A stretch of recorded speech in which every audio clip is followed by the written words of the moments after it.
Round 2 of TSR Championships 2025. Itong sa'yo, Troy, gagana mo yung pag tinanggal ng mga iikil. Ito okay na din, no?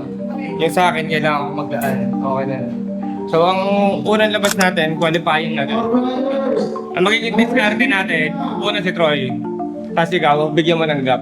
Dapat walang kalaban na. Dapat Troy, tapos bigyan mo ng gap. Ngayon, kailangan mo mahabol si Troy. Pag nahabol mo si Troy, sure na yun, mababa oras mo. Tsaka meron kang GPS. Makikita mo doon, dapat mag-51 ka o 50. Pag di talaga kaya, pag parang sisemplang na, wag mo na ipilit. Tapos ngayon, baliktarin mo naman. Pag inabutan mo si Troy, ganun din. Bigyan mo din ng una ka, tapos ikaw sa likod. Bigyan mo din ng konting gap. Pero pag nakikita mo sa stress na sobrang lumalayo ka, medyo idigit mo para maka-slip yun, tsaka mas umoras. Tulungan din mo. May mag-o-oras dito sa labas para masenyo sa namin kayo kung lalabas na o hindi. Seryoso tayo ngayon. Pagka ako na-bad trip sa inyo, pasensyahan tayo ha. Kailangan focus tayo 160 SL. Hindi natin pwedeng pabayaan yan. Tsaka yung 185 SL mo, video.